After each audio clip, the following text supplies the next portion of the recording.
Hello everyone and welcome to the BETBOOM Universe episode 1 here in the Comic Zone with Harry Freak and Wingblade, and we're going to be taking you through another great day of Dota. Wingblade, how are you feeling today? Do you expect good Dota, or do you think it's going to be so-and-so not that fun?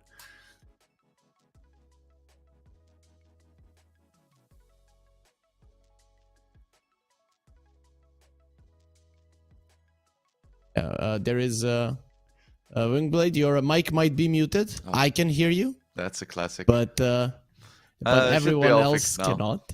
Yeah, okay. I'm expecting close Dota, and I'm not sure if that's gonna be super high level close Dota or chaotic close Dota, but we're gonna have some good matches. I mean, you know, speaking of the matches, we could go through today's schedule to see what we have. You and me are gonna be going into Nemiga versus Hellraisers first, but then later on in the day we are gonna be having Orido Thunders versus Monaspa, and of course Alliance versus Rise Esports to end the day. But looking at the standings of the groups, you know, any surprises into the breach getting, I'd say, already eliminated, right? That is a surprise to me. Yeah, that's a big surprise. Another one for me is Rise Esports doing so well. Like they're currently 2-1. They beat some pretty good teams, honestly. Both Nemiga and Into the Breach, they 2-0'd. That's impressive. So Orido Thunders, they are here below Virtus Pro, but overall they Virtus Pro has lost the series, whereas Orido Thunders haven't, so they have 2 more series to play. So that is going to be something that's definitely going to be giving them an edge. I have to say, this Orido Thunders lineup is looking like magnificent in our tournament. Yeah, for sure. Orido Thunders was another team coming in that I didn't have super high expectations of. I was like, yeah, they have some pretty good players, you know, but there's a lot of good players in this tournament. And then I saw them play and I was like, all right, maybe they can go the distance. So, I mean, we're going to be seeing the nice schedule here. That page was turned. We already went through it. So let's focus on the Nemiga Hellraisers here. In the previous BETBOOM tournament, the Christmas show, which was also $50,000 prize pool. This one we have 100, so we're evolving for sure. Nemiga would have been considered the favorite. How about now? I don't think that's the case anymore. Ever since last tournament and in the DPC, they seem to have kind of lost their groove. I can't exactly pinpoint it, but something feels off. Yeah, so they're not as crisp, they're not as fast, they are not as confident. I don't know. Even in the DPC, they weren't looking so hot, and then it ended up not working so well for them. Hellraisers, there are some interesting things happening with this team. The Hawk has left the team. It was announced yesterday, 2 days ago. Not sure. We have had stand-ins for Hellraisers for, you know, the first series. It was LTW, and then it was VTune, who is going to be continuing right now. How much do you think Hellraisers are, you know, hit by this change? And, I mean, the question out there, how well do you think they can do at the major without the Hawk? Ooh. I mean, I've made it no secret that the Hawk, in terms of playstyle, is one of my favorite players, so I'm sad to see him go. It's really hard to say, because I thought they looked really good with the Hawk, and now with stand-in, they looked really good with LTW as well. I didn't get the chance to look at VTune too much, but it has to be rough, because they've been playing with the Hawk for a while, and now preparing for the major while scrambling to find a new position 1. I feel like they might struggle a lot at the major. And I'm pretty sure that against Alliance, they probably would have won if they were with their full lineup, you know, with the Hawk, with whom they have been practicing. In the end, they lost barely in that series, but pretty much this one, if Hellraisers win, they're gonna be going through, because they're gonna be 3-1. They've beaten every other team. They've only lost to Alliance, who are currently 2-0. So this is kind of the game for the playoffs. So it's gonna be big, and they are allowed to play Alina but Nemiga are allowed to play the Brood. I have to say, starting this tournament, starting the DPC, everything, I thought we're not going to be seeing too much of these heroes, but people are starting to let them through. Yeah, interesting Zeus Timber ban as well. Like, Timber against Nemiga is a pretty common ban, but the Zeus first phase? Damn. Yeah, that is a weird one, for sure. I know Hellscream played it. He played the Rubik, he played the Zeus, he played these high damage dealing position 4s as well, like every other Eastern European player, position 4, but Zeus was kind of reserved for him, right? But in the DPC, it wasn't that valuable, it wasn't that picked that often by Nemiga, and definitely not successful. So I thought they kind of forgot about it, but Hellraisers, nope, they say we are not playing against this hero. Yeah. I mean, just looking at these first phase picks, 3 of them are like normal first phase bans. Yep, that is true. So looking at the bans now, are they telling us something? Is this Primal Beast a core? Is it a support? How do you wanna utilize it? What's the best way in your mind? I think it's likely to be a core. I haven't really seen Nemiga play much position 4 Primal Beast lately. It's been mostly Maureen and Vasya. So I feel like that's a pretty solid guess. So my definite guess is going to be mid Primal Beast, offlane Brute. And they're going to pick some kind of ranged carry, most likely, I would say.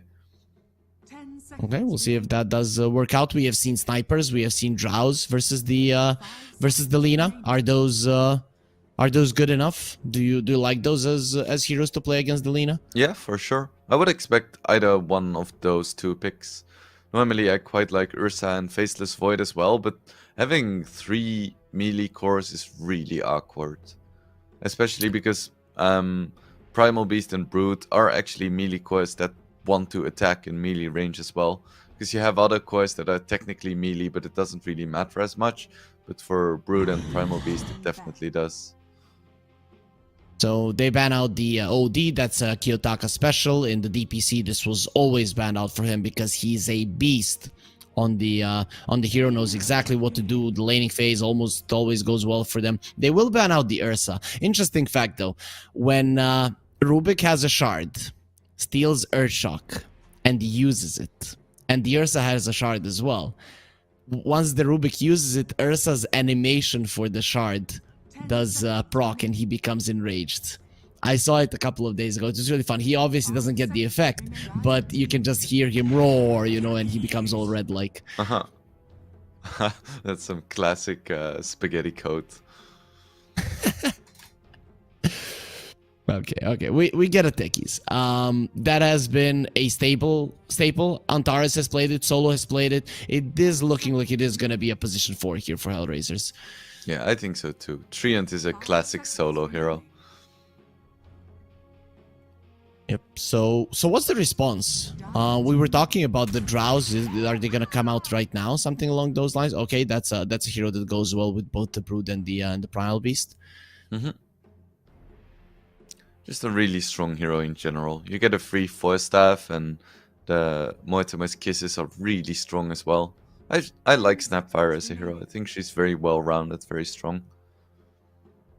So Hoodwink is going to be forgotten in this game. We have seen Hoodwink kind of be the go-to pick for some of the position 4s. Now it seems like that's not going to be the case unless Nemiga want both the Hoodwink and the Snapfire, but I haven't seen that duo too much, and they are going to be going for an Enchantress that is a potential, you know, counter to a Beastmaster coming out, which would be okay for Hellraisers because they are lacking some vision heroes. So that is nice preparation for the lanes, and Sobat has been known to play this hero quite a lot. Yeah, it's interesting because Hellraisers mostly plays Enchantress as a position 4, but Nemiga tends to play it as a 5. True. So Hellraisers, you see the enemy mid laner, you don't see the enemy carry. Is this now a mid lane pick that you're going for? Tusk seems pretty decent actually. I would like to see a Tusk here. It would make sense to pick the mid now. But at the same time, you might just want to pick your carry now, because the carry is still a stand-in, and you might want to make... Never mind, they have their carry. I am not paying attention. I mean, in your defense, once me and Wingblade got into the call, he said good morning, and it was like 11:57. It's technically the morning. I'm like, yeah, I woke up like 5 hours ago, so doesn't seem that way. But Pango does get picked up by Hellraisers. It's not gonna be a Tusk, but rather it's gonna be a hero that is very flexible, right? And is pretty good at killing the Enchantress as well. So I'm liking this one. This actually makes a lot of sense. Yeah, it's really nice with Lina too.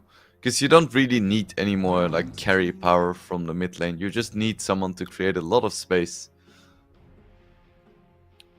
And they think it is going to be a Kiyotaka Pango. Miero and Kiyotaka have both played this hero in the past. So for me, this is definitely a flex pick. Considering they have a last pick, Hellraisers can decide to do whatever they want with this. Does lane well against the Primal Beast. Let's not take that away. And also rotating to the Brood is going to be quite nice if you are higher level. Of course, no surprises here in terms of bans from Hellraisers. Though I have seen Pangos nowadays actually do quite okay against the Seeker. You get a defusal and then go straight into the Lincolns, and suddenly it's not that bad of a game. They're not gonna take the risk though. They're gonna ban it out, and Nemiga is expecting this Pango to go mid. I think that's a solid bet. So they ban out Miero's Magnus.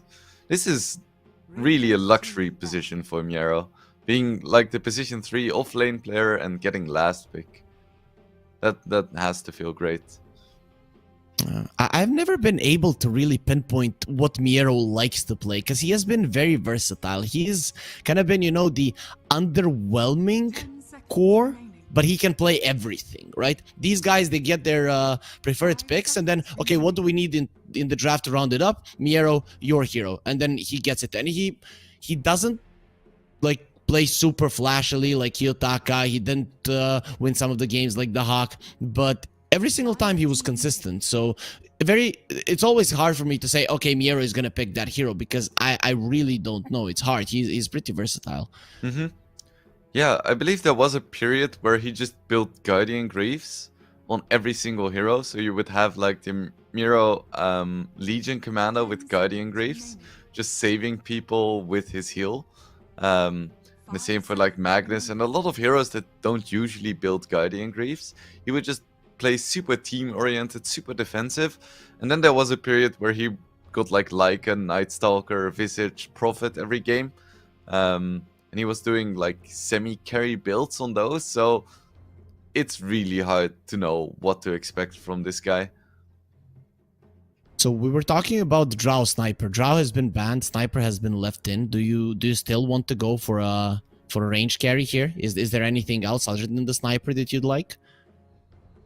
I think Sniper looks really good. I can't really think of another carry that works super well up Lark, against maybe? Lina. Lark looks good. Is an option, but I don't think it's great against Lina. Oh, for Spectre. Okay. Yeah. Okay. I'm not a fan. So we were talking yesterday, I think, about a Necro. How would you feel about the Necro coming out now that the Spectre is coming back into the meta? Usually I would like it against Spectre, but you're also playing against an Ench. And Ench can just remove the Ghost Shroud, so I don't think it's super great here. In general, I do like it against Spectre. I think it's good. Anything else, that comes to mind? Also, guys, there is going to be a lobby rehost after the draft. Don't really know what the issue is, but whatever the issue is, it is going to be fixed after that one. So we are going to have like a tiny break there where you're going to be looking at me and Wingblade until we go into the game. But Wingblade, let's focus on the draft here before it ends. What do you think of something like a Slardar? If they do want to pick an offlane hero now. So it's gonna be Slardar laning up against Ench. Okay, they just pick a Dragonite, so that answers the question. Yep. So it's a Seems Miero really good. Dragonite. It does. It does. He dies to the Snapfire ulti, and that's it, right? Nothing else kills him. In the lane, he's great against the Enchantress. I don't know if you remember the off-lane Enchantress a couple of years ago. One of the heroes that was being picked against it was a safe lane Dragonite, just because you don't take any damage from the hero. Yep. So I'm really liking this last pick, and it is something that Miero has played in the past. And if there's something they were missing in their draft, it is the ability to push down towers. Now they have that as well. Yeah, I think Dragonite's actually a sleeper hero of this patch. He just seems so good, so consistent. Do you think it's a hero that is worthy of picking earlier on in the draft? Because I'm seeing a lot of it, so I wouldn't call it really a sleeper, but yeah, maybe he does deserve to be picked up even in the first phase. As long as people aren't banning it early, I would probably wait with it too, but if they started banning it, I would definitely consider it for early phases in the draft, because I don't think he's a hero that gets shut down too hard by like super specific counters, because if he gets counterpicked in the mid lane or whatever, you just put him off lane. And if you get countered in the off lane, well, you're an off lane player. That's kind of what you expect, right? So now for the hard question, Wingblade. Who takes game number 1? I think it's on Hellraisers. They've been looking too good, even with a stand-in compared to Nemiga. Yeah, Nemiga really haven't been looking too hot. Even here in the BETBOOM tournament, they've already lost one series. Who did they lose it against? It was yesterday. They lost it against Rise Esports. Rise Esports, you know, they're a Division 2 team. Nemiga now are again a Division 2 team, but everyone at the start of the season was expecting them to do slightly better. If not stay in Division 1, then at least put up a better fight. That didn't happen. So this team of young players, Malrine is the youngest player in the Eastern European DPC all around. I think Division 1 and 2, but it just wasn't good enough. Hellraisers, well, VTune, we'll see how well he does on the Lina. I think when they played the Lina, when he played against Alliance, that they lost. Let me just check that one. Nope, that is not true. Then they played against Into the Breach. Still, I'm not seeing Alina here, and I'm like 100% certain that I saw VTune play Alina, but it must have been in a in Navi, because I'm not seeing it currently. Oh, it was ILTW who played Alina. Okay, that's why I have it in my mind. Alright, fair enough. Oh, quick draft again. Okay. It's like there were some issues. They're just going through it fast. Meepo ban! Oh, that is something that you don't see too often. Of course, just for the viewers to know, this is them just going through the captain's mode, picking the same heroes, and just banning whatever. There was some problems with the lobby, so we are gonna have that one. How often do the problems with the lobby actually arise? I think like 1 in every 10 matches. It happens quite often. It's annoying, but what can you do? You have like 15 or 20 different people trying to connect to the same lobby from different places. It makes sense. Connections are fickle. That is true. No surprises here in terms of who is picking which hero. It is gonna be so bad on the Enchantress. It is gonna be Hellscream on the Snapfire, and every other core is it's quite normal. We're gonna be seeing an offlane Brood Mother. I don't remember the last time that I saw a Brood in the mid. Even though in pubs, even in high MMR pubs, it does happen from time to time. Why is that though? Why doesn't anyone play this hero as a mid? I think it's a team coordination thing. In even high-level pubs, there is a lot less coordination, so you can get away as a mid-brood with going for something like an Orchid and actually finding kills. Well, if you play against a good team, it's so hard to find support pickoffs like that, because people are gonna respond, people are gonna see you as a threat and respond accordingly, instead of like trying to ignore you and maybe running around doing your own thing. I feel like a lot of those snowbally mid-gank heroes are a lot worse in pubs. And I mean, a lot worse in professional games, and other heroes that are really team-dependent, like something like an I don't know, we'll say Death Prophet or something, are a lot stronger in professional games because people as a team play around your cooldowns. You know, there was a time I thought that way, and I still think that way in some regard. But then I remember, you know, Thompson TI9, where he's playing a Monkey King and diving the enemy as tier 2 in like 6-7 minutes into the game and killing people, and people are actually responding to it. So there are these type of players that can make it happen. The Brood is being banned out quite a lot, so very rarely does it go through. So it is normal, I guess, that that when it does go through, it's probably not gonna be experimented with too much. But Wingblade, why I have this is a interesting one. So Lina and the Brood are finally starting to be allowed into the drafts. We are seeing it across regions. We're seeing it in different third-party tournaments as well. Why is that so? Are people finally finding ways to deal with these guys?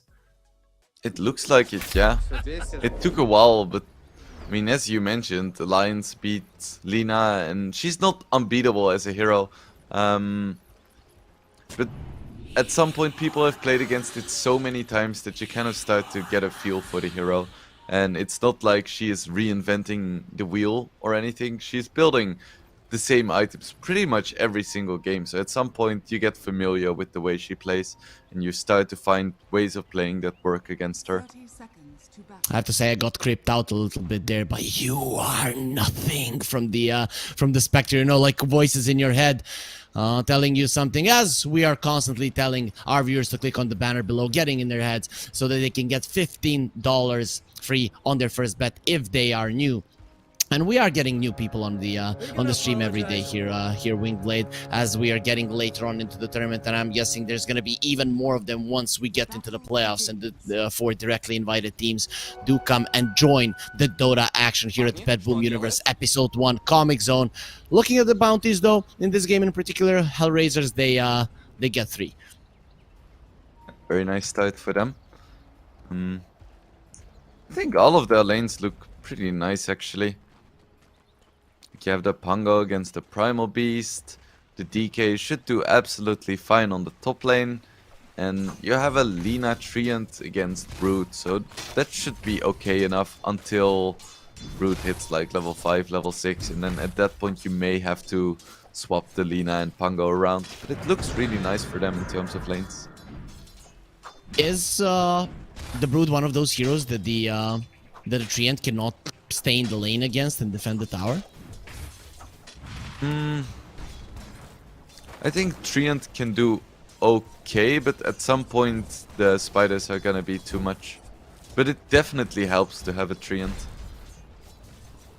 We'll see if Solo will be able to stay in that lane for a bit of a longer time. Moving back to the top lane for a second, we talked about the Dragonite and just how strong he can be. I really like it. In Southeast Asia, I usually see Dragonite start off with a Breathe Fire, off lane, mid lane, and I don't like it. I'm much more like this this approach when you get the Dragon Tail. It's just such a great spell to make sure that you're getting a ton of CS. Yeah, I really love the Dragon Tail level 1 too. It's quite efficient in terms of mana and damage, actually. It's just 70 mana and it stuns for quite a long time. And it deals similar damage to Breathe Fire. And you also get like 2-3 hits in if you use it on the enemy hero. Yeah, the difference is like 10 damage. Of course, the Breathe Fire does reduce the damage of the enemies. It can be an AoE spell, but overall, I'm a big fan of this. Antares and So Bad, they're fighting in the end, though it's only So Bad chasing down Antares, who's dropping down some bombs. But Malrine is applying pressure onto the Pango in the mid lane. So for now, is doing slightly better, but the difference is not that high. The one that is suffering currently is the Broodmother. Expected? Yeah, kinda. The first few levels for Brood are really weak. Especially if you play against Tree and Lina, whose level 1s and level 2s are actually really strong. Oh, So Bad. He really hates Antares. Like, he hates techies. You're not alone, So Bad. Nice usage there of the enchant so that the DK can get to him. Actually, if he does get stunned up there, there is a good chance you're getting taken down. But beautiful understanding just when to use the slow and me arrow. He cannot get on top of him. Yeah, I like the focus on enchant this game as well, because I feel like even if you do put points into impetus, you're not gonna be able to zone out the DK. Very hard to do so. So are we gonna be seeing the multiple bracers on the Dragonite, or is this gonna be a bit different here in the top lane? Well, we're gonna see at least one, I suspect. Yeah, the very good call there, my colleague. Thank you for having such great insight. But yeah, it seems like he doesn't want anymore. They have transcended past the 2-3 bracers and just maxed out Dragon's Blood, so they cannot die. I don't think he really needs more this game. It already looks like he's taking no damage, and it's not even 4 minutes into the game. So we have seen in the past Spectres go for like those 5-6 mangoes build. Kiritich, no, he only has 2 and the Wraith Band. Which kind of build do you prefer? I really like the multiple mangoes. It's so hard to zone you out, and in the mid game you can just use them where you would normally buy clarities to farm the jungle. I think it's super efficient. We are seeing a go onto the Spectre. The blast off is going to be doing a lot of damage. He's thinking about turning around, but quickly he understands it's going to be very painful if he does, and the first blood could come out. Miero is starting to come out ahead in terms of CS now. So side lanes, so far, for Hellraisers, going awesomely well. It's only the mid lane where Nemiga currently holds a slight lead. And that's kind of to be expected, right? Because Primal Beast has insane base damage, and he's playing against a melee hero. So Pongo is going to be able to farm just fine because, well, he's Pongo, he buys bottles, spams spells. But I would definitely expect Primal Beast to come out slightly on top. Is there... we're seeing that the Lina is crushing the Brood. Is there like a threshold that if the Lina gets over in terms of winning the CS battle, that then the Brood cannot really push out the Lina out of the lane? Or whatever happens, Vazia is still going to be able to do it once he's like level 5-6? I think so, yeah. Lina has okay right-click damage, really good at zoning out the Brood, but once there's a ton of spiders, and the spiders are microed well, you can't stun both the Brood and the little spiders at the same time. And if you miss a stun or something, you're gonna get punished so hard and take so much damage. So this is something I see more often than not, is that the Primal Beast is winning in CS, but then in net worth is losing. Usually because they do pull the creeps into the jungle and then farm jungle creeps as well. So even that mid lane that we thought was going really well for Nemiga, and it is, but they're not winning it. Antares survives barely, gets there on the high ground. He was still being followed by the Spectral Dagger, but it seems like he'll be fine. Living Armor keeping him just healthy enough to survive. Kiritich, on the other hand, doesn't have that one, but will still survive the bullying of the Dragonite. Oh, poor Kiritich. It is looking rough. Spectre, though, this is the type of hero you are happy if your other cores are winning their lanes, and your lane might not matter that much. The problem here, Wingblade, is that the other cores aren't winning their lanes either. So what needs to change? I mean, we don't have a single kill right now, so this is a classic Eastern European start with without any battles. But who's gonna be the one to strike first? Who needs to be the one to strike first? I think two things are gonna happen. The first one is Brood is slowly gonna become more relevant. Ooh, nice kill by Kiyotaka. Yeah, Brood is gonna become more relevant in this bottom lane, gonna require more attention for Hellraisers to deal with, which is gonna open up the map a bit more, and Primal Beast can start rotating. I feel like once those two things happen, Spectre is gonna get a lot more space to farm. We'll see if it does happen. So far, the only rotation that we've seen was Melreen there going into the small jungle, making sure that the Enchantress does die. But Melreen, there's his rotation, does get stunned up. Miero very fast on his fingers there to get the Dragon Tail. Even though he got stunned up by the pushback of the Onslaught, he does manage to survive. So Dragonite will stay alive, won't even take any damage at all. So Kiritich is going to continue to get bullied in this lane. Even with the help of the Primal Beast, it's not going to be enough. And we see Lina twice on the screen, and also the the other one bringing us some good news, and that is that there is a banner down below that does give you $15 free if you want to use it for your first bet. The gold lead is continuing to increase here for Hellraisers, though. When does this timing finally come? Brood is almost level 6, but we could see that DK, even with the gank, taking no damage. Okay, time has come. Kiyotaka does get taken down. Kirtich. Oh, he dies to the lingering poison of the dragon. Ooh, that's unfortunate. So Nemiga manages to kill the enemy mid, but they lose their win condition carry in the process. It's not ideal. Definitely not ideal currently. So let's see. Yeah, we see it. It is gonna be a kill for Nemiga, but if you look at it, the Dragonite still on the top lane is looking really well. I mean, the difference between him and the Spectre looks like something you cannot deal with. It is good at least that the Brood Mother was finally able to overtake the bottom lane, but this start from Hellraisers is just amazing. Yeah, for sure. And I feel like Spectre doesn't even carry that much harder than Alina does. But we'll see. Let's not lose all of our faith in Nemiga just yet. It's just between 1 and 2k gold lead. Could be worse. It's not that big. Oh, Malrine! Okay, that is one of the moves that kind of makes you lose faith from time to time when you just click on a creep. That could have been a kill.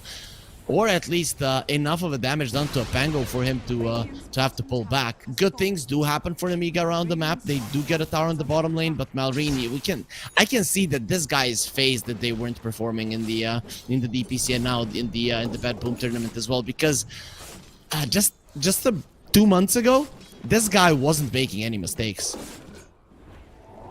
Yeah, really unfortunate there. But so far they've been able to defend all of their towers and actually get one of Hellraiser's towers, even though they're playing against the Treant. So that's a good sign at least.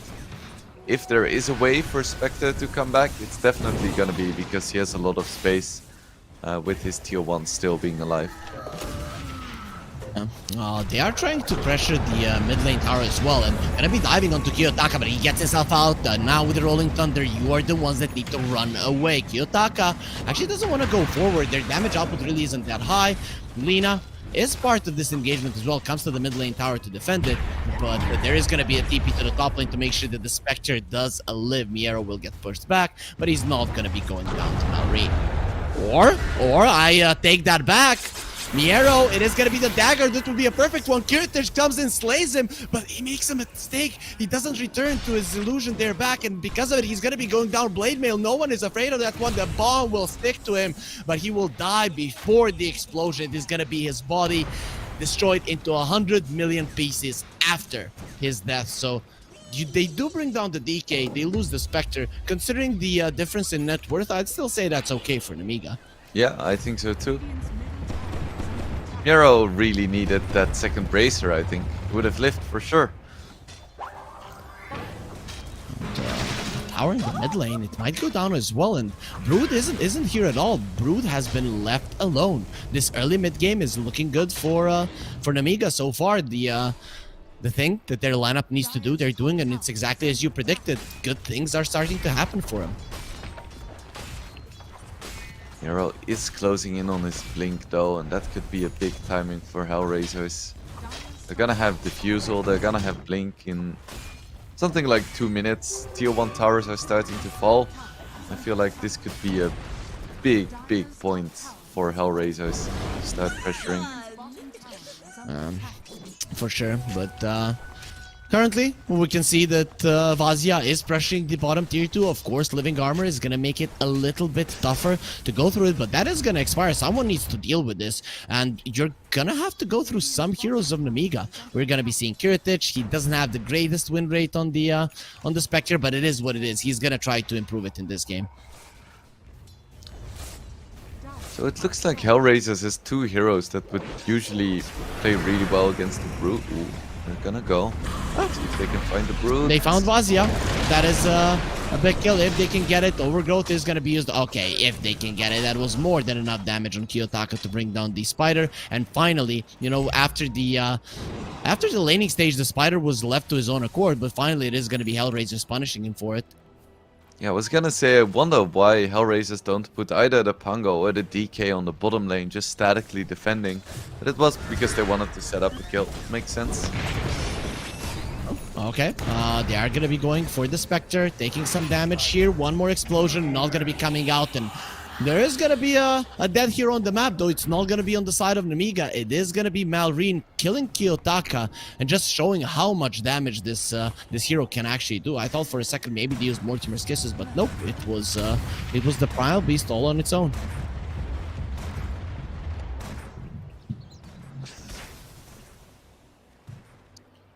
Malrine does get himself out of the enemy jungle. We'll see how fast he can get his items. The Lina is starting to ramp up the farm really hard, working towards the BKB. And so bad. We talked about the Enchantress and how much you want this hero out of your jungle every single time. But you might want to kill her with a blink from the DK, and Kiyotaka's Swashbuckle is just the main damage spell to bring down so bad. Chasing for more might be an option here for Hellraisers. Hellscream, he gets himself out in time, or does he?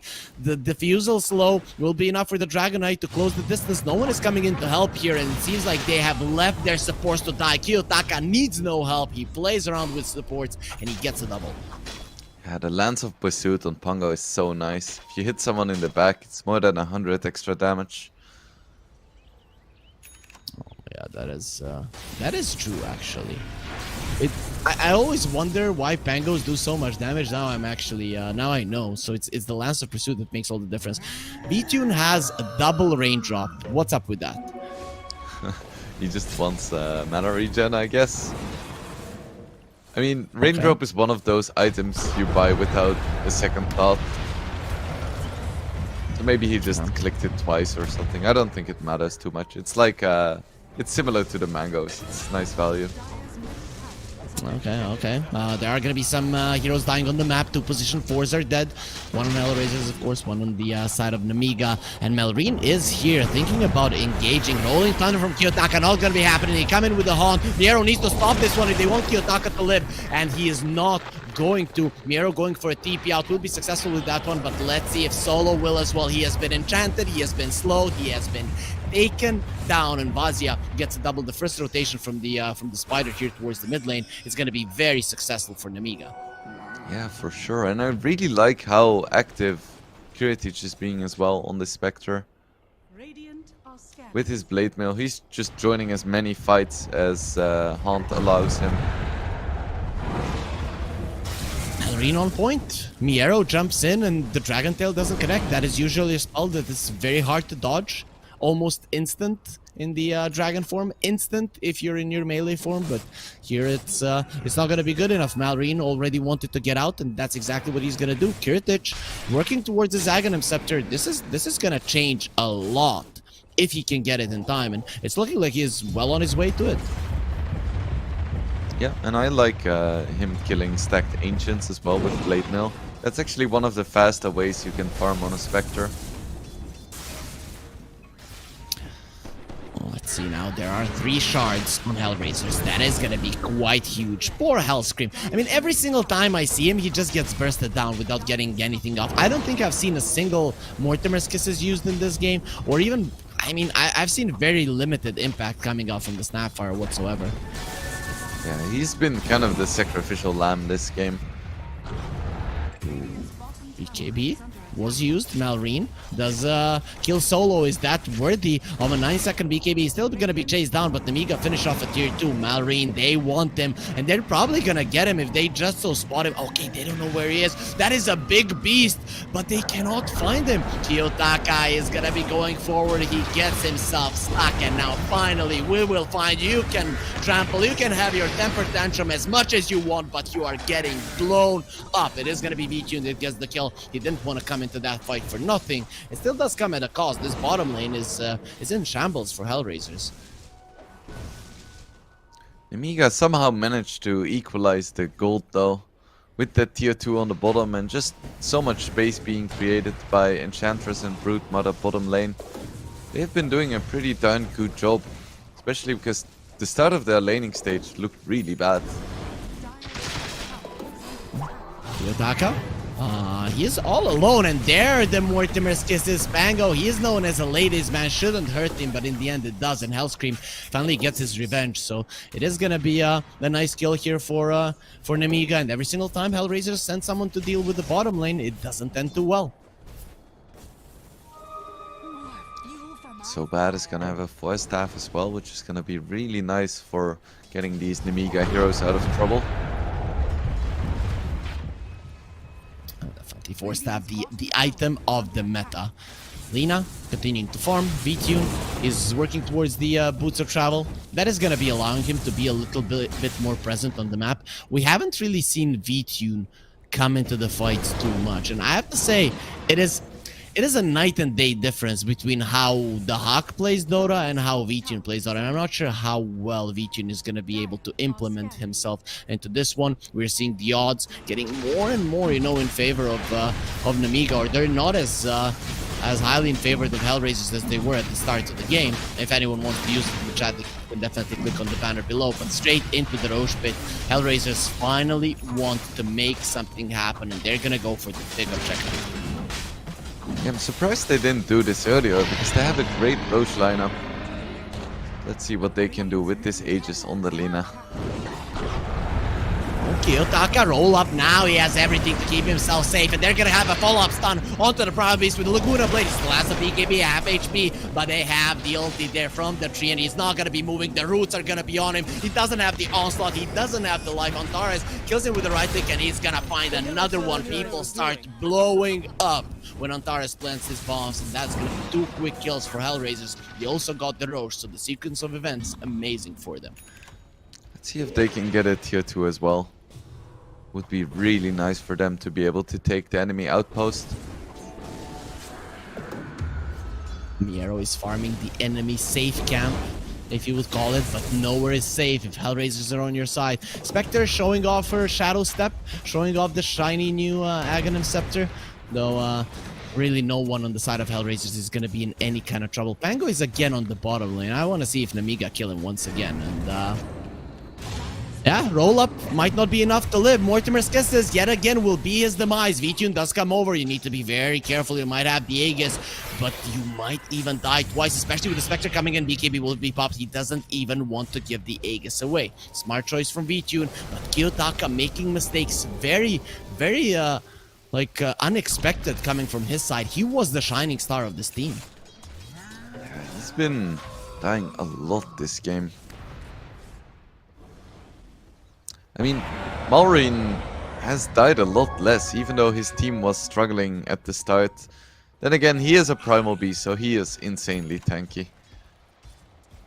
Yeah, almost impossible to kill sometimes. That is what it feels like. Solo gonna be finishing off his Force Staff fairly soon. We are gonna be seeing the Guardian Greaves coming finally for the Brood Mother.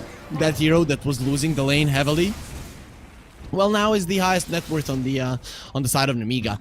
I have to say, Hellraisers, they're on a clock here. The Spectre is not to be underestimated, and it's not like they're pushing forward. They haven't taken a single tier 2. They've lost a tier 2 of their own. Nemiga, they look solid.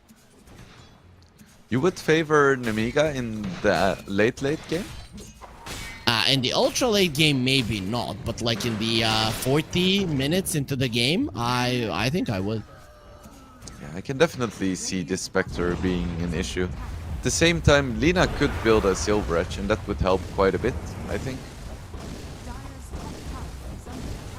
You know, what one Spectre is like critical mass, it's a problem, because you cannot kill her. And Lina is going to be needing some defensive ad as well. On the bottom lane, we're going to be seeing a jump there onto the Brood Mother. Miero taking some damage. He does have the Guardian Greaves that he will never get to use. And now, where is your Spider to protect you? They want these supports as well. The TP out from Hellscream seems like it's going to be successful. No, he gets found out. Miero, he knew exactly where to look. And they're going to be taking another one. They don't reach the Enchantress, but they'll get the bonus. Kiyotaka finally gets the Rolling Thunder out just to not be caught here, and he needs to blink himself away if he wants to live again playing with his life, but it seems like Nemiga are not interested for the chase.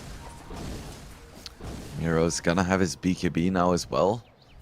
So he is also gonna be unkillable this game, I think. Because if you look at Nemiga, they don't exactly have a lot of spells that pierce BKB. They definitely don't. I mean, the only thing they do have, of course, is the Desolate from the Spectre. But, you know, the Dragonite isn't really your main target, and if he is, he's not going to be alone, so the Desolate really won't be doing anything.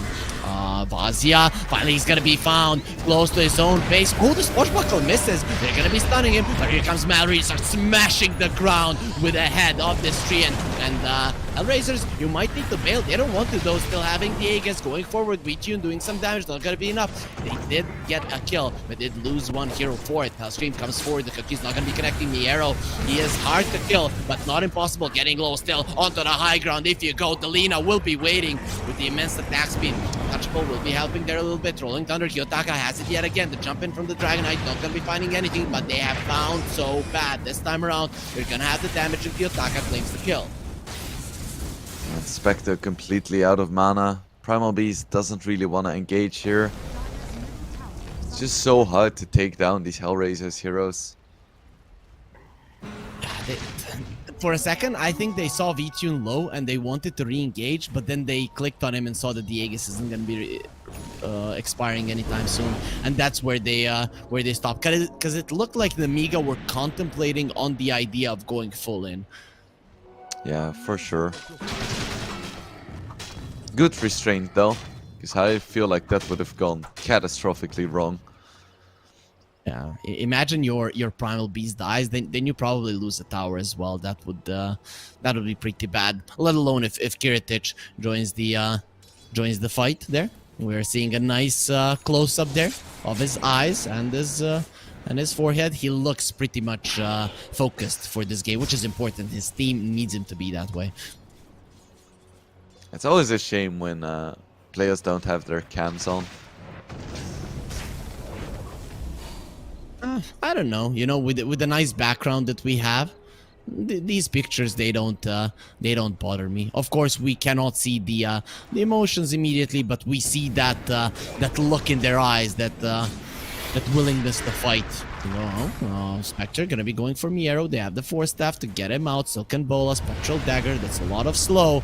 Top lane Malrine will dodge the stun. Luckily for him, because this Lina packs a punch.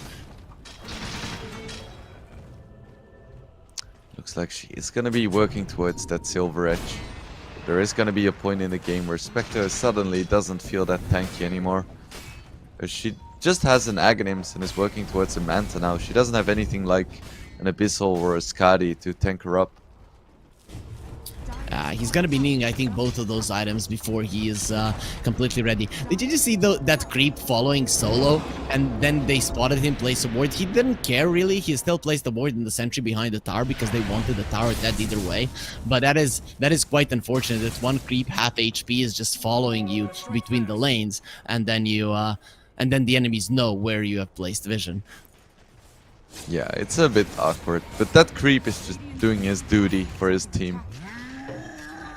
Like, I'm contributing. Maybe he'll be a hero in like the next patch. And every creep is a hero here because they die for their own side, you know. They're going in, they disregard their lives, they are fighting for the cause, be it a good one or a bad one. They're still like going for it and dying for the cause. So I have to say every single creep for me is a hero. That's a beautiful message. How is the beautiful message? Don't go and die. Just stay alive, guys. Get away from the battle when these 5 guys on each side are just sending you to die for their own benefits. Miero is gonna be working towards an Aghanim Scepter. DK has such a good Aghanims. Sometimes you even forget what it does, because it does everything, right? You can fly over cliffs, you don't die to magical damage, your damage increases, you still retain all of the good things from the previous dragons as well. That is just insane. Jump in, Dragonite. It still isn't the blue dragon. We might not even see it. There's so many times that I don't even see the blue dragon, because the second they hit level 18, They get their Agonist Miero, though it doesn't seem like he's that rich compared to his experience in this game. And they are going to be going for a push. Is this smart from Hellraisers? Can they really force it? I mean, who is gonna contest this DK? They can do a lot of chip damage with living armor as well. They can just sit back. Malorine think about going in, then he sees this fire. He's afraid of fire, might get burned up, as their tower is right now in the bottom lane. The Enchantress is the only one there actually pushing. The Broodmother is in the mid lane, and now Delina joins the fray, immediately comes in. They knew Malorine was going in now, he's gonna smash the Dragonite into the ground, but Miero doesn't care, bumps the BKB, let's fight, let's go. Vazia goes in, gets stunned up immediately, they use the guardian, could be okay. Antares jumps in, but immediately gets taken down. The Mortimer's Kisses will be his demise. Vazia losing his life as well. Roll up from Kiyotaka will be protecting him, and Vitune holding his ground with the BKB, but cannot finish off Kiritich. Spectre way too tanky. Kiyotaka without the mana looks very much dead. The intelligence treads aren't not going to be helping him. Still 5 mana was needed for that swashbuckle, so in the end will die. And Hellraisers, they only claim the rain tracks. Yeah, definitely not too bad for Nemiga. I feel like Hellraisers didn't really have to engage there. They could have just sat back and waited. Because I feel like the only reason why they started losing heroes was because the techies jumped in and the Pango as well. Well, if they just kept the DK in front, like, Nemiga can't exactly engage the backline with their heroes, aside from Spectre, but if she jumps alone, she's just gonna get blown up. You know, DK now, you maybe can get him lower, but you probably cannot kill him during the duration of the Primal Beast BKB. And then after it, I can see that that is jumping on rather around the Dragonite than to kill anyone else in the back. But Antares goes overly aggressive, and you know it does. They do pay the price for it. In the end, they did claim the range rack, so it wasn't all for nothing. And they're gonna try again. Yeah, why not? Their DK form is ready. They have everything they need. We might see the blue dragon here, Wingblade. Miero is leading the charge.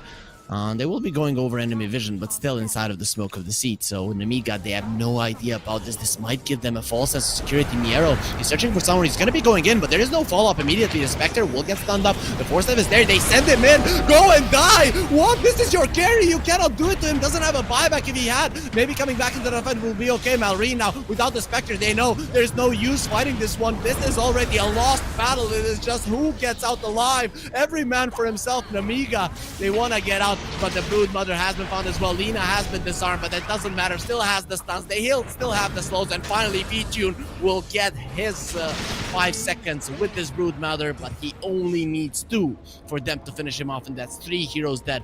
That Force Staff, that was very weird. Was it used by Solo? I think it was one of Nemiga heroes. Yeah, I'm not sure. It was definitely a bit weird. Maybe they were expecting the LSA to already come out and maybe dodge that one, but it was definitely awkward.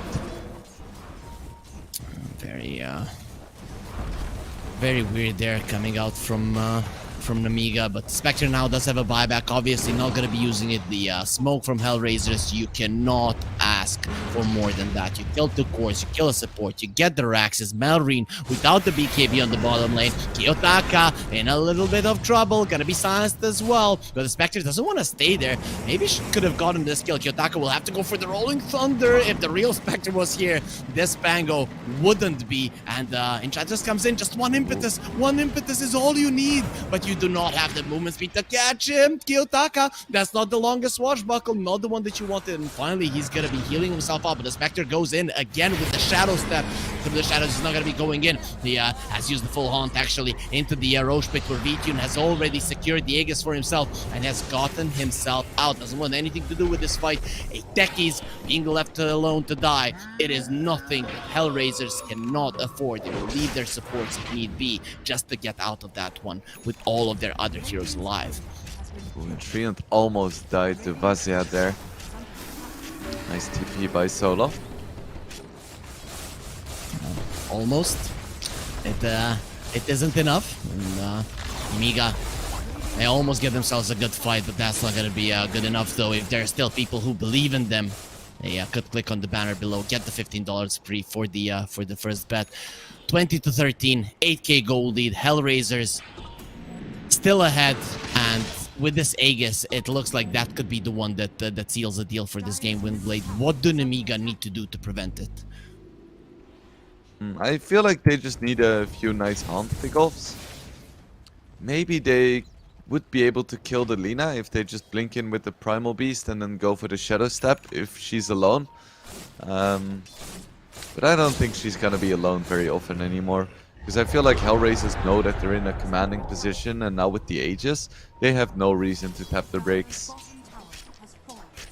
I really like that Hellraisers are going super strong forward when there's no Skadi on the Spectre. That's a big item. Kiyotaka, roll up, Rolling Thunder turns around. His teammates are coming over. There's gonna be a big explosion on Taurus. No, that stun from the Primal Beast is not gonna last even a second. He didn't pop the BKB. He's stunned for so long, but the Spectre has become broken down and killed. Malrine tries to get out, but the Chris from Delina. The hits will follow him. Can he survive through that one? And he will in the end. Malrine is still alive. Delina disarmed, not for long. They are still trying to kill Malrine. Vazia now will be surviving on a fraction of the HP as well. They're so close to losing this game instantly. Malrine is burning, and in the end, he will burn down to it, succumb to his wounds against the big black dragon who was never gonna let his prey live. And this Diffusal is doing so much work against the Spectre as well. Just like 1 or 2 swashbuckles, and she's completely out of mana. How do you deal with that at all? Like, do you have any counterplay? BKB on the Spectre doesn't really seem like a valuable pickup. I think she just needs more items and levels. Like if you have a Skadi, you would need to get swashbuckled like 2-3 more times before you lose all of your mana. It's too late for that now. It looks that way, and Nemiga might have one more fight left in them. They have buybacks on 2 of their cores. If you don't use them, you don't have a glyph. You're gonna have to. Primal Beast does buyback, and Hellraisers, they are playing this safely. They understand we win this series, we're going into the playoffs. Let's just take it easy. Considering that they're changing their carry, I'd say they need a little bit more practice in official matches before the major. Yeah, I think so too. They have 2 minutes left on this Aegis, and I would definitely expect them to try and use this. But they are indeed taking it slow, like you said. A lot on the line, really. You know, it's not only about playing more matches. I mean, the prize pool of the tournament is solid. It is not negligible for the players of any caliber. So it's quite big too. And Eternal Glory. I'm just kidding, of course. The chances to play with some of those very strong, also major teams is a big deal as well. They're taking it easy. No reason to throw away a game that looks like it cannot be lost if you just play it safely. Yep. They have 1 minute, and they're now all gathered up in the bottom lane, and it doesn't look like Nemiga is quite in position to defend just yet.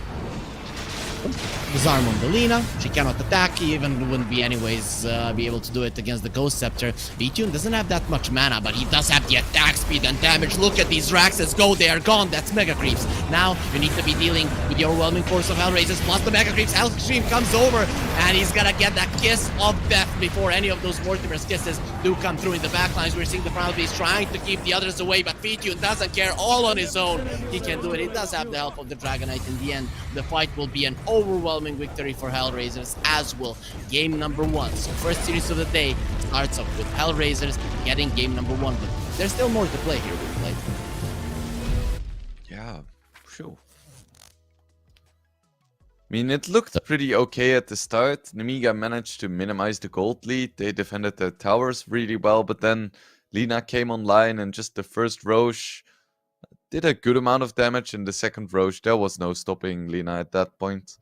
There were some nice plays from Malrine, but it didn't really feel like they could pressure the right heroes on Nemiga. I don't feel like Lina was ever in danger throughout that game.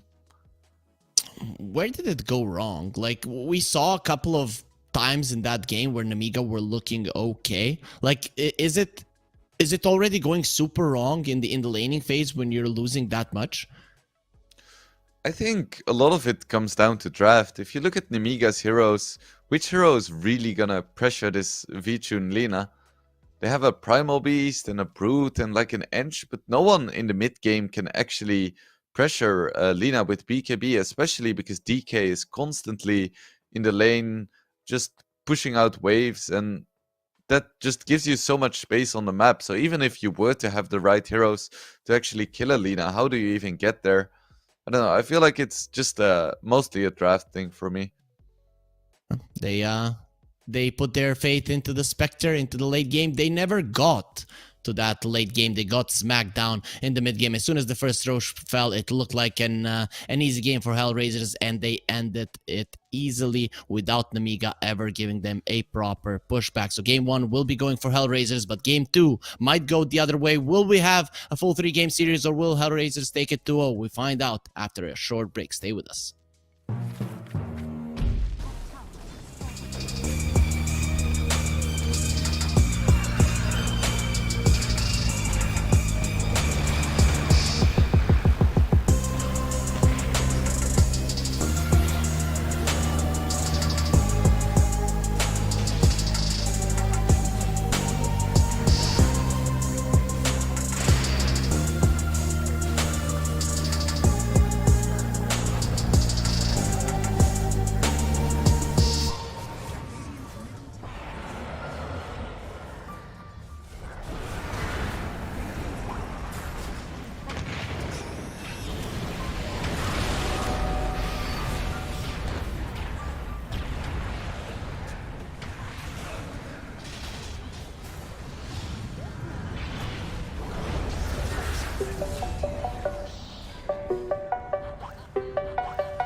The BETBOOM Universe Episode 1 returns, and as you see, me, Harry Frick, and my friend Wingblade, we are here in the comic zone enjoying the interesting characters we have in front of ourselves. And Wingblade, you know, on the first day when we casted, or maybe the second one, I don't know, I asked you which side would win, and now they have given me the losing side that we both agreed on. And also we have an answer because your head was covering it, or your chair. There is no hammer on the Dawnbreaker.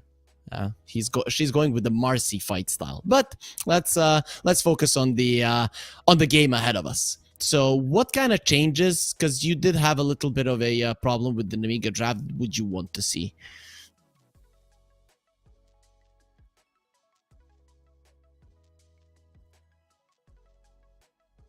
I don't know why I keep muting myself. It's so stupid.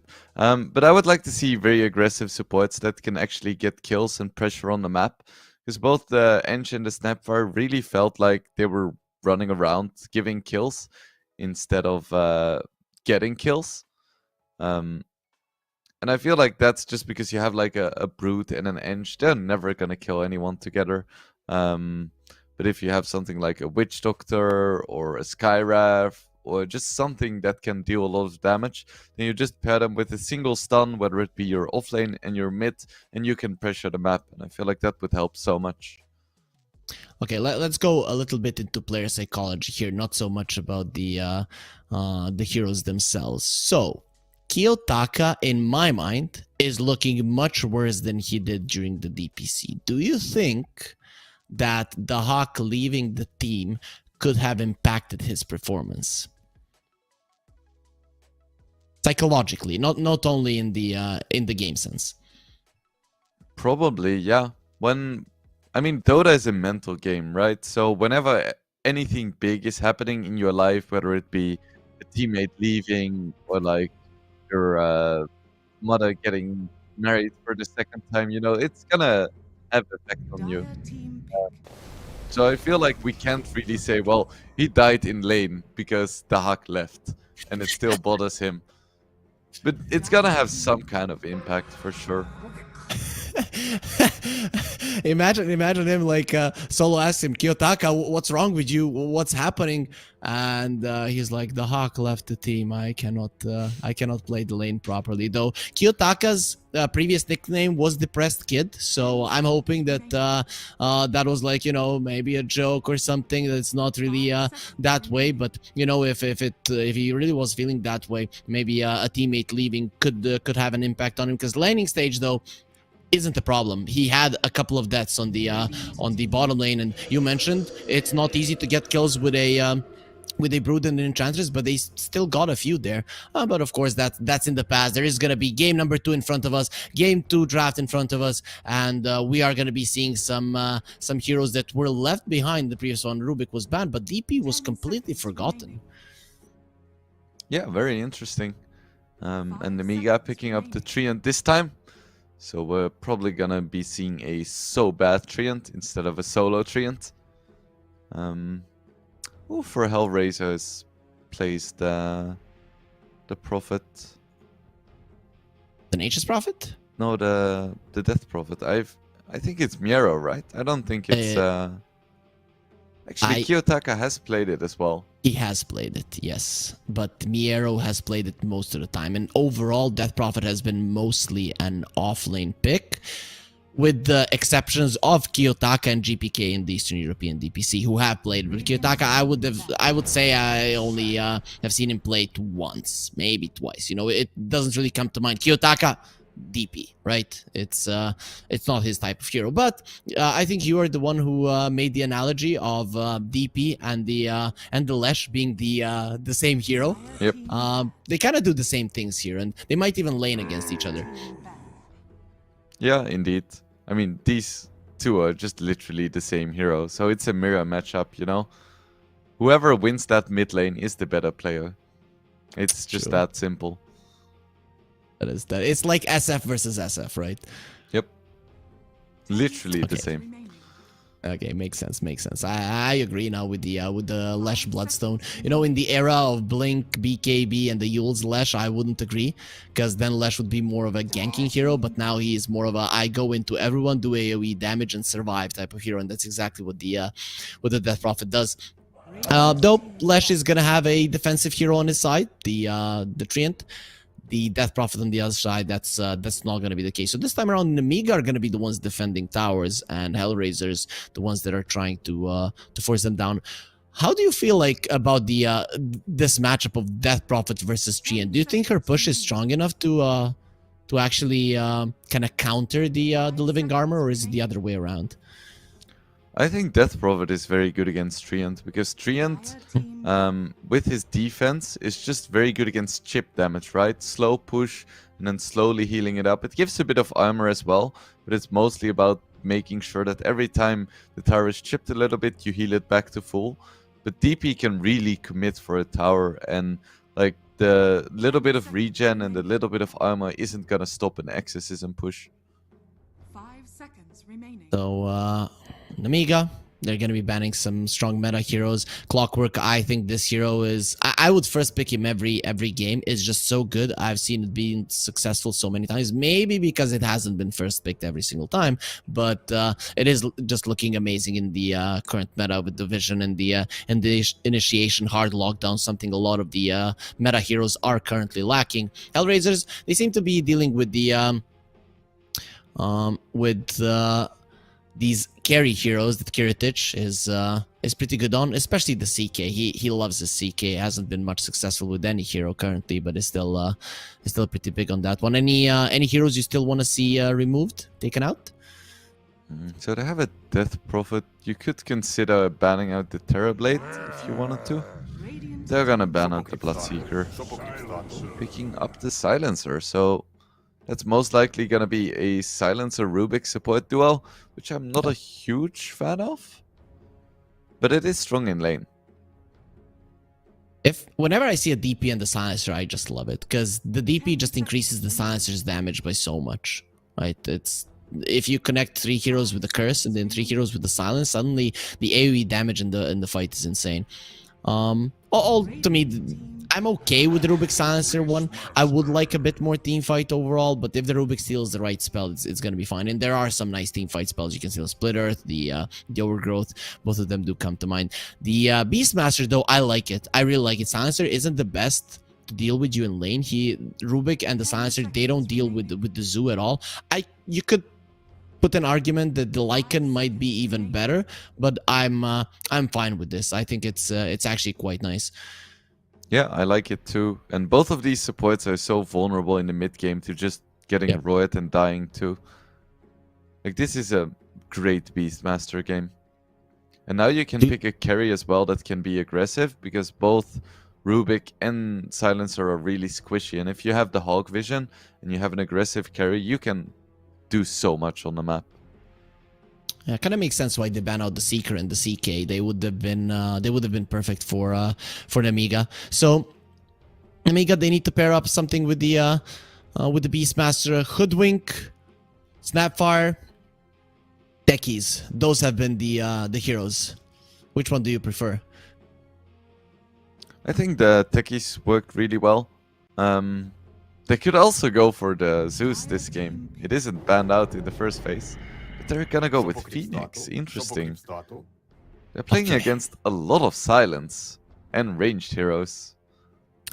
Phoenix hates playing against the Silencer, because if you use the dive when there's a last word on you, you just come back.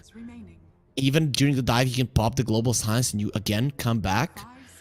I'm not so sure about it, right? Yes, it is great teamfight, but there is a reason why these overwhelming teamfight supports weren't being picked up all the time, because you're just way too reliant on the two of them. And when are you gonna get them together? I mean, sure, you have the push heroes, so enemies might need to respond, but even in that big teamfight, the one big combo breaker the enemies have is the Silencer. I'm not sure. I really wanted to see some burst damage on Nemiga. I'm not a fan.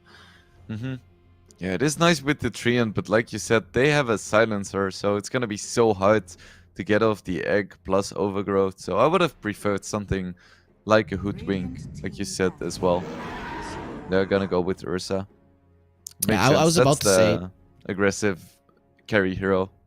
But for Hellraisers, I was about to say, like, okay, you could put an argument that Hellraisers don't have a burst, they don't have burst potential on their heroes, so then you can live through the global silence and still get the spells off and win the fight. Ursa doesn't allow you to do that. Even if you get your spells off, he kills the egg, he gets out of the overgrowth, and he's very good at bursting down targets, right? The global silence comes out, bam, a hero is dead once the Ursa is on top of him, and then this big team fight, if you lose even one hero, you're not gonna have the damage to finish it off. So I'm liking what Hellraisers have. I have to say, Nemiga's lineup, it can work, but you really need to control this Ursa. If you know where the Ursa is when the fight is starting and he cannot blink on one of your heroes, then I can see it working out. yeah, I wonder what they want as a carry now on Nemiga. I feel like Sniper could be okay, or Morphling. But this Ursa looks really strong. Definitely does. We'll see what they want to do. There is going to be a Tusk ban, so Nemiga, they're expecting the side of Hellraisers to need a mid laner, which I would say is fine, though we have seen an off-lane Tusk being played and in different regions as well as in the Eastern Europe, but I don't think Miero in particular has played it in the past. Though Hellraisers, they do have the last pick. So Nemiga, what do you want? Is there like a carry that you prefer? Like maybe Slark? Like something that's good against the Ursa maybe? I think I like the Morphling the most. It's a nice mix of aggressive and just scaling. Works really nicely with the Beast. You have a great Roche lineup. You have a good lane with the Treant. I feel like that would be my go-to because the Sniper is banned. Yeah, I agree. I think it's actually quite decent. What about, tripling down on maybe something like a Faceless Void? It could work, but I think Void is pretty weak against Ursa. Yeah. Just get bursted down so easily, and if Ursa ever gets an Aghanims, you don't do anything anymore. Cool. So I don't really remember Kiritich playing a lot of Morphling though. That is True. that is an issue. What else can he pick? They could go for his Terrorblade still. Not bad. Kind of greedy though, because you don't really join the fights early on. I would be okay with the Terrorblade, but if he plays the first 10 minutes like no tail style Terrorblade, yeah, okay. So they will. So now you need some magic damage on Hellraisers, right? I would love the Coddle. Oh, The Kiyotaka Coddle is an absolute classic, and it looks great here. oh, it really does. It really does. I agree 100%. Anything else that comes to mind? But the Coddle really is amazing. And you buy a Vessel, which is great against the Lesh, who is being buffed up by both the Phoenix and the Treant Protector. You could also place the Death Prophet mid and pick something like a Legion Commander offlane, and then just play the really defensive Miero style with the Guardian Greaves, so you can dispel the Roar and the Overgrowth, and you don't really need more carry potential from the offlane. So I feel like that would work too. Easy clear for the illusions too. So either one of those would work for me. It is gonna be the Coddle. Yeah, great guess. Great guess. I mean, the second you said it, I'm looking at the draft and I'm thinking this is a perfect Coddle game. Also, another way to break the Phoenix dive with the blinding light. The Lesh likes to be all close and personal, while Lesh again can push him back. So I'm loving it. Also, blind against the units to save your supports is quite nice. I'd be okay with something like a Kunkka as well, but Lesh is just Coddle is just a perfect pick here. So you guess the last two picks, the last pick for both teams. Which one do you prefer though? Ooh. I feel like in terms of drafts, it was looking pretty decent for Nemiga, and then they picked the Phoenix, and I was like, I'm not sure if I like it that much anymore. And now with this Coddle pick, I'm gonna have to go with Hellraisers again. And I have to agree with my analyst. I think you are spot on with that one. I've I've never been a fan of the Phoenix Treant, even though everyone is looking at it as the ultimate teamfight combo of supports. As someone who plays a lot of Phoenix, I felt like it was very hard to start the fight on my terms when I did have a Treant on my side, because either he was never there, we needed a lot of time to get online, or even if he was, the enemies were never going to give us a fight. They're just going to run away. So or he buys like a blink. You fly in, pop the egg, he blinks in, pops overgrowth, and then they like pop Manta and a Lotus Orb, and you still die, and it's like... And bye-bye. Yep. Yeah, I agree. So I'm gonna have to go with Hellraisers as well. Unfortunately, I do believe that this series is gonna be ending up in a 2-0. Kind of unfortunate. In the DPC, Nemiga did manage to get a game off Hellraisers, but it was the first game of the DPC that they did manage to do so. So, you know, at that point, Nemiga, they still had their stride from the Christmas show from the previous DPC. They were like, let's go. I would really like to get the chat with the boys sometime to see if they're still feeling hyped up, because last season they were like on a high horse. We are the best. We're gonna crush everybody. After so many losses, I don't know if they feel that way any longer.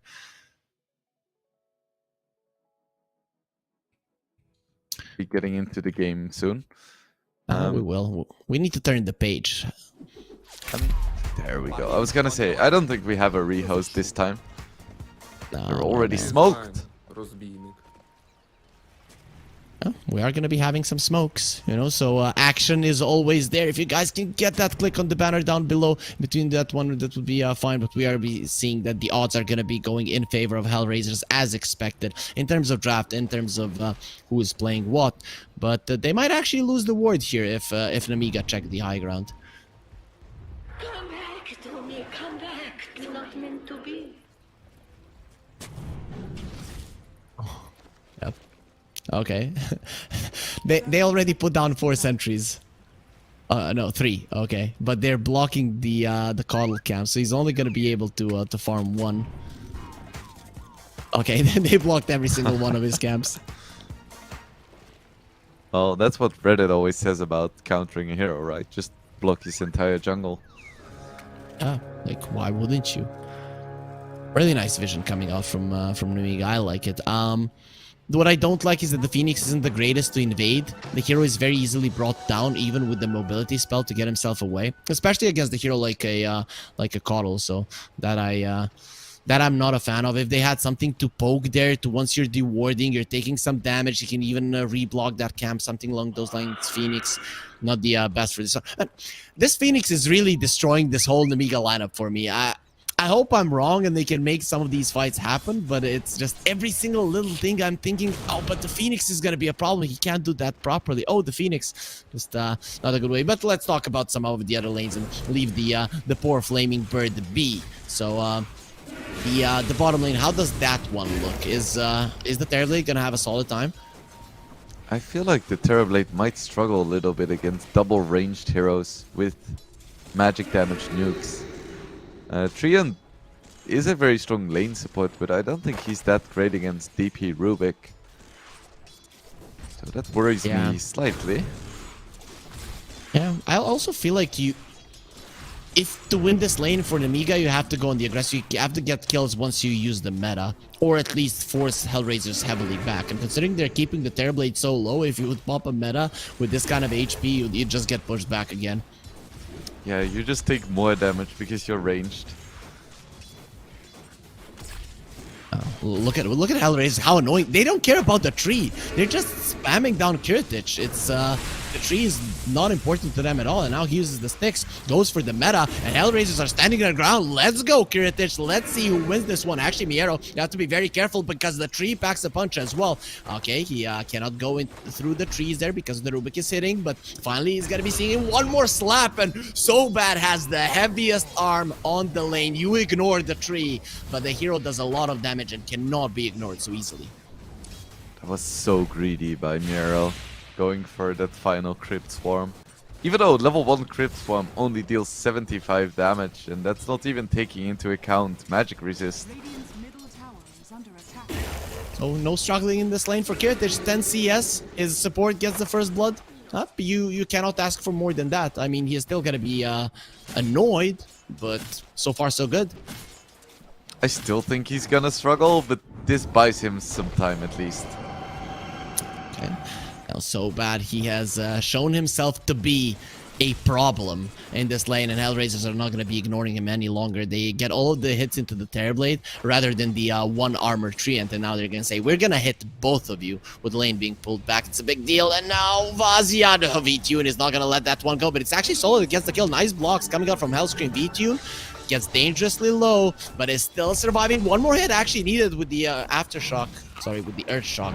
The Aftershock is going to be getting himself out, and Hellscream, if he doesn't want to be the casualty of Solo, he needs to get himself into the trees. No stolen int though, it seems. Solo isn't the kind of player to go for the glaives and be greedy, I think. Yeah, that is true. But still, you know, with the Ursa taking that much damage, Nemiga are not going to be too mad about this top lane. They're still farming well on the Beastmaster.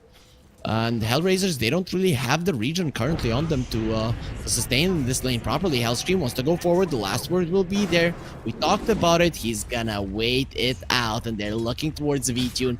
Where are you gonna run? Well, we know where to find bears. In the woods, of course. V-Tune, he shows his face for a second. Solo comes over, wants to assist, but they are looking towards the bigger kill. They might not be able to get it. Actually, they killed Solo there with just the Fire Spirit's Hellscream. The tower does hurt him not enough. Low armor hero is going to be surviving in the end as well, and Solo will be the only one dying. Ursa, very low, but still alive.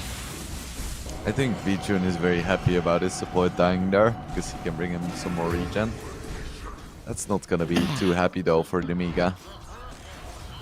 And yeah, he is. They probably didn't even want to kill him. Like, let him stay there with no mana and HP, and Hellscream just gets the kill in the end. Bigger kill though on the other side of the map. It is gonna be Kiritich that goes down. So you said it. Terrorblade is still gonna struggle in terms of CS. He's fine, but now he does lose his life. But look at the mid lane. Despite the camps, you know, being blocked there, it did remove some of the block camps though, but he is looking very strong. Hellscream standing his ground, fighting against Solo. It's not easy to trade. Goes in with a dive. Of course, he's going to be silenced up, and this Arcane Curse, it hurts, but it's not going to be enough to take his life. Yeah, both supports now looking very worse for wear. And Kiritich is again in trouble. I mean, look at him. He's just struggling so much. Does have the sticks, so should be able to live. He uses them right now and gets to half HP. The Spirits have Fade Bolt. It's gonna be finishing him off. The low HP of the Terrorblade, it is definitely being a problem here for Nemiga. He cannot get to half HP. If he's at half HP, he just dies. Yeah, the Morphling would have been so much nicer, at least in the laning stage. Feels quite awkward to play the TB here. I'm just gonna say I think Kiritich doesn't play it at all. He doesn't feel comfortable on it, not confident at all, and he's not gonna do it. Miero diving the treant here on the top lane. We're gonna be seeing a much bigger fight with Kiyotaka coming over. They killed the Beastmaster and Hellscream. He thinks he can escape. Kiyotaka, he doesn't want to attack you. He's gonna be using the blinding light to turn you into ash there, and this time around the Phoenix is not gonna be rising from the ashes. He's gonna need to wait for 15 seconds to come back into the world of the living. Ooh, and look at the net worth. Ruvik almost has more than the Terrorblade.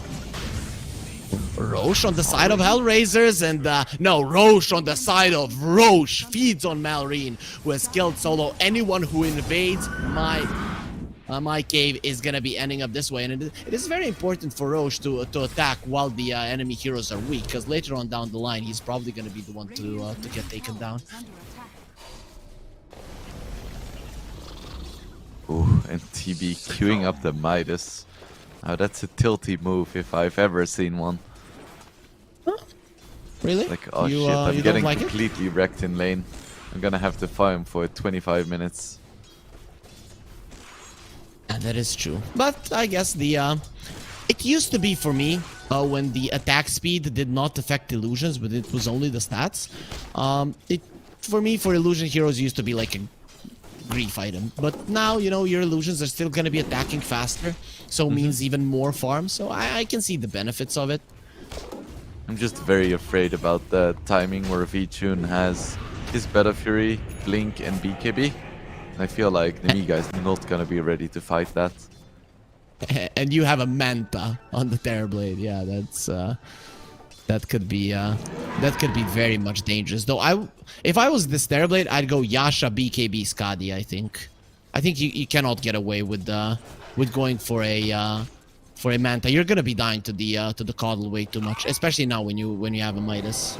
Or trying to have a Midas. You need so many items though. Like you would also want to have a Hurricane Pike against the Ursa. You want to have a Butterfly and a Skadi, of course. There's just so many items you need to be effective. But we'll see about that when we get there.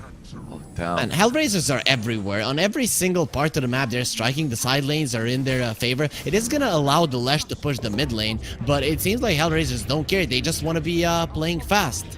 And guys, use those fast finger of yours. Click on the banner below. Get your $15 free if you want to go to the BETBOOM website. Melreen, 4 points in the Edict, so he's really focusing on making sure this tower does go down.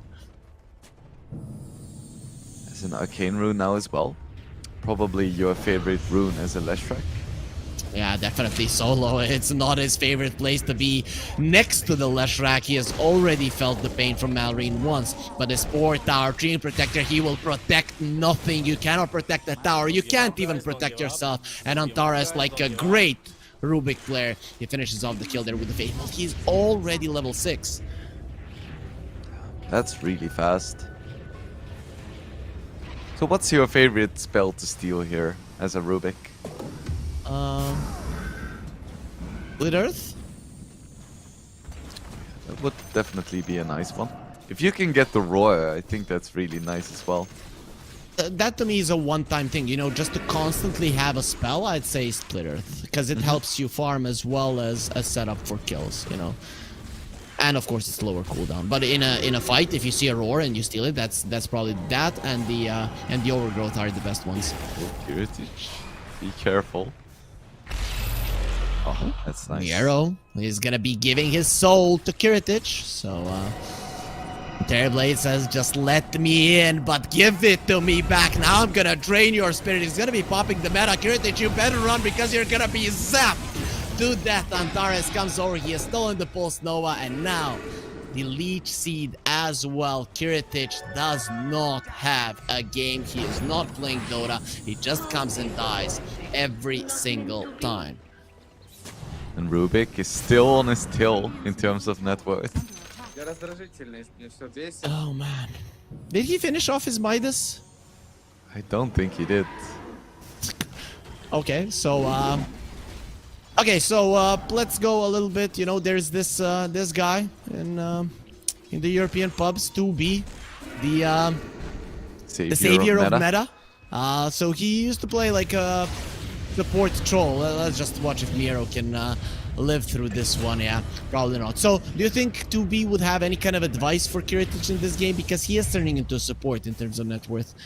I mean, I'm not sure if 2B is crazy enough to play support Terrorblade. But Okay, I don't if think you say 2B so. ever builds Midas on his heroes. He just builds like Urn and tries to be active. I don't think that's what Kiritich is gonna do. Okay, makes sense. Having a little bit of fun here, something that Kiritich isn't having, but the rest of his teammates are still having a solid game of Dota. This Coddle though is looking super strong. Currently, he is protecting every single tower and not allowing the Lesh to come over. And speaking of tower protection, you better respond to this one in the mid lane or it's gone. Or actually, it is just gone. There's no saving it now. And Ursa has an 11-minute Battle Fury as well. That's not something you want to see as Nemiga either. This could be a big kill though. Kiyotaka is not out. Malrine did buy a blink. Kiyotaka trying to live there. Not gonna be happening. And Malrine, I really like the blink dagger purchase. Solo, he comes to the top lane to save no one because he will be taken down as well. So saving private Kiyotaka there. Doesn't go as planned, but Malrine does show off his blink dagger. I like this. You know, at least your Terrorblade is gonna be Oh, no. No way that the tower lives. V-Tune shows his face, and okay, it is going to be Malrine taking it down. Maybe they can bring down Vazia. Not going to be happening, but at least 100 gold for the Helm of the Dominator creep, and Hellstream goes out of the map and into his fountain. That was a big minute for Nemiga. They killed a tier 1, they killed the enemy mid, and they managed to like shave 3k off Hellraiser's gold advantage. Yeah, huge. Huge, actually. And Midas now coming Kiritich's way too. Do they still have a chance? I think they do. I mean, it's way too early to say they don't. Yeah, the Ursa is definitely going to be ahead of the Terrorblade for the entirety of this game because he has the shortest Battle Fury timing that I think I've seen lately. So he has had a perfect game. And you know what? The Coddle has had an even more perfect game because he has more net worth. So this is not an easy game for Nemiga, but I guess it's not impossible. The Terrorblade and the ultra late game, you have the Phoenix Tree, and if you can get the right fights, you can win. Yutaka does have himself a vessel, which is going to be very strong against the Leshric Bloodstone. If he is indeed building a Bloodstone. We'll see if he does. I guess it's something you cannot skip with the Lesh, is it? Or you just go straight up, like, Sanjin Kaya, BKB. Would that be an option for a Lesh? I mean, it is an option, but I feel like the Bloodstone is just too good, even with the vessel. Ooh. Yeah, we're not even looking at Kiritich any longer because when we do, we know there's gonna be murder around him and probably going his way. Malrine going forward, the Global Silence will be used. Solo doesn't have any mana. They're gonna be doing some damage here to the Lesh, but in the end, they're gonna send him back there with the Blinding Light. Malrine is not moving, but now he's gonna start running super fast. Solo finally gets his mana back. That's what the Coddle can do. Miero, it did go out with the Exorcism there, and I heard the egg. Let's see if they're gonna be focusing on that one. No, they're just running forward. They want this Lesh dead. They know this is the guy that is keeping them in the game. V-Tune does come over. He's a very mad and a hungry bear, and he doesn't want greens. He wants meat, and there is no one on the side of Nemiga that is going to be offering it to him. So Hellraisers, in the end, they get nothing. Yeah, and they committed quite a bit there. The Exorcism and the Global. It doesn't even look like they're gonna get any building damage of this. Yeah. Even if you do, chip damage against the Treant, not really gonna be too great. So Nemiga, they're probably gonna be hoping for like 1, 2, 5 engagements like this to continue creating space. And guess what? The Lesh doesn't want to be a Saint Hero as a Death Prophet. He is going for a Blink Heals, it seems like. Okay. Dire's top tower is under Interesting. We haven't seen this too much, but they are playing against a Coddle who you really want to catch. They're playing against an Ursa, so Yules is a very good item in this game, without a doubt. Ooh, Phoenix, he goes for a nice flight, but comes back to from where he started. There's gonna be a nice kill for Malrine there, killing Antares, killing this Rubik. It is a big deal. I mean, he has so much net worth that he is closer to the to some of the cores than he is to the supports there. So big kill there for Nemiga. Trading kills at this point, they're gonna be happy with it. Yeah, for sure, and it doesn't look like the gold lead is increasing too much. This would be a big kill too. Goes from the arrow, Spirit Siphon onto the creeps. In the end, it is gonna be the axes that cut him down from downtown. Vazia was ready for that one to make sure he gets it, and seems like the Helm of the Overlord, it's gonna be done fairly soon here. So things are starting to look up for Nemiga, but the Ursa is still dangerously farmed. Dire's top tower This game is under started off as 7-2 in terms of kills in favor of Hellraisers, and now it's 11-11. And it's all Malrine, actually. I mean, his blinks, his forcing out of these fights has been quite nice. Also, you know, we talked about the Yules in terms of shutting down the Ursa, but removing the Solar Bind, removing the silences. I mean, it is an overall an awesome item in this game, and we all know, like from previous patches, from previous years, that this is an item that the Lash can make good use of. So I'm liking it. I'm liking that he changed it up because this is exactly what his team needed.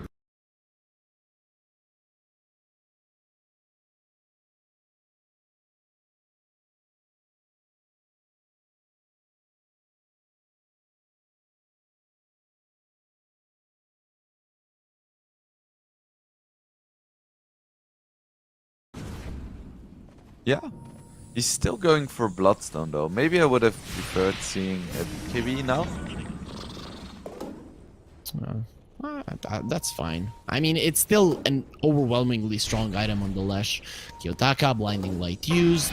No one is gonna be blinded by that. You just look away, you close your eyes, and you're gonna be fine. Amiga, they do just that. Hellraisers, they're pressuring here a bit, but Mallorin goes forward. Has to be very careful. If he was lifted there, he would have been a ton of trouble. Uses the ult to protect himself, taking some damage. Lift up, tossed back. Global silence being used. He is still not being targeted. They don't have anything else to finish him off. Illuminate, not gonna be enough. He's dying there in the back, but it seems like he's gonna be able to live that solar bind, and in the end there is gonna be a swap with an HP here that sees that Mallorin will be taken down by the Spirit Vessel and does not allow it again. It's only Solo that dies, and Mallorin is ready to fight again. Hellraisers, they might not be aware of this one. Why is he full HP? Now you're gonna get silenced, and the bear is here. Roar into his face. Mazia, you would like to roar as well. He might have to do so if he wants to live. Nice Phoenix Ray there. It is gonna be doing some damage, but seems like Hellraisers are not going to be taking that much. The Spirit's going for that Beastmaster, but in the end, he's going to be dying to his own axes being stolen by the Rubik. He knows how to use them well as well.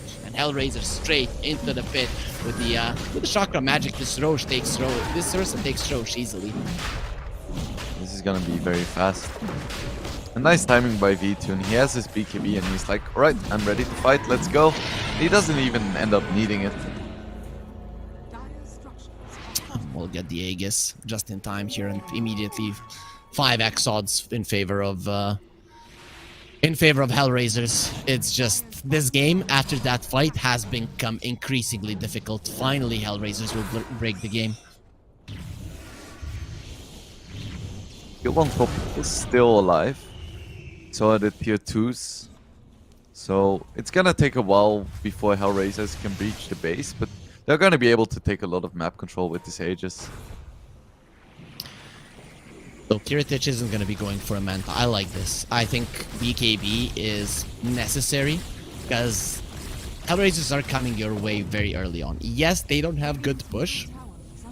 You just come to the high ground. You will be able to defend even against the Death Prophet, but you still need to be able to threaten to come to the fight, so that Hellraisers feel like they have to go back. If they feel like they're untouchable, they are going to be going forward. Antares almost dies in the mid lane. Their mid tower, on the other hand, does. Heals from the Lash, keeping him safe for the time being. Malrine is pretty fast. Is he fast enough to live? Here comes the Illuminate. The damage will be strong. Where is Kiritich to give your HP back now? He's nowhere in sight. He's not going to be saving the Lash this time around, so he dies. Vazia might be next on the menu. Goes for a TP out. Not going to be happening. Kiyotaka with the right click and the Spirit Vessel from the bottom lane gets the kill. Antares will die. In the end, it is going to be Nature's Grasp that finishes him off, but it is a small price to pay for 2 cores.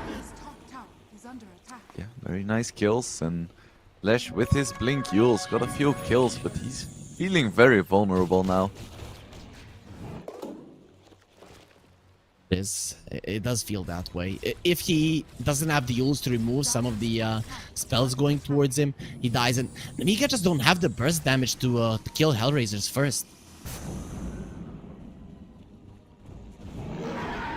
June, he has his Blink BKB. Probably gonna be going for a Basher next. Yep, the classic Ursa build. I'm just not sure what's gonna stop him this game. You know what we haven't seen so far in the game, Windblade? Since we're being all pessimistic and all about Nemiga, the egg into an overgrowth. Yeah. Maybe we'll see it one fight, and then it's just the overgrowth is just gonna get dispelled by the Ursa, and then he's gonna kill the egg.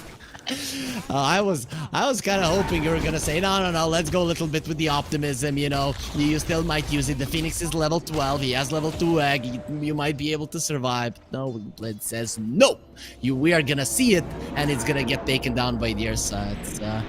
That would be pretty unfortunate. Imagine you're waiting for that one big team fight ever since the drafting phase, you just lose immediately. Hellraisers are going for a smoke towards the top lane. Amiga, they have to bail now.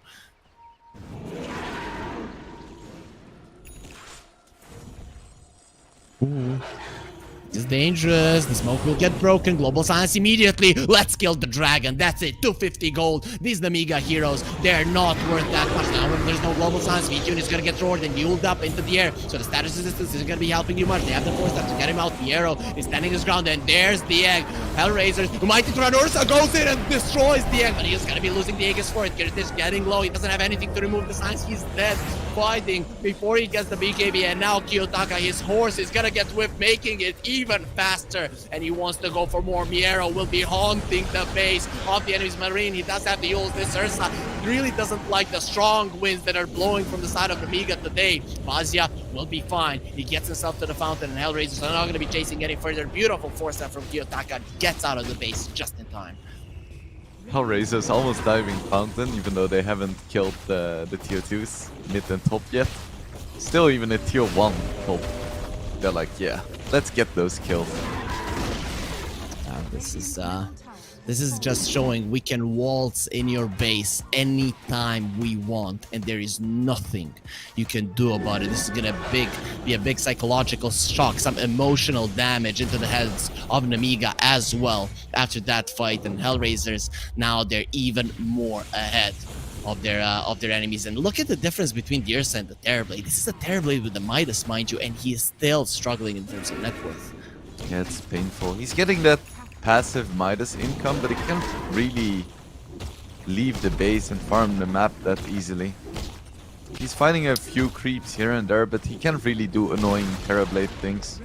I feel like he needs to play in the enemy triangle and cut waves as much as he can. He's gonna be needing some active income as well. I have to say, I mean, these young people, they just want to have passive income. You need to work as well. Look at VTune, hard worker, and he has a much bigger net worth than the Terrorblade. We'll take a look at tournament winnings after the game, just to make sure. Okay.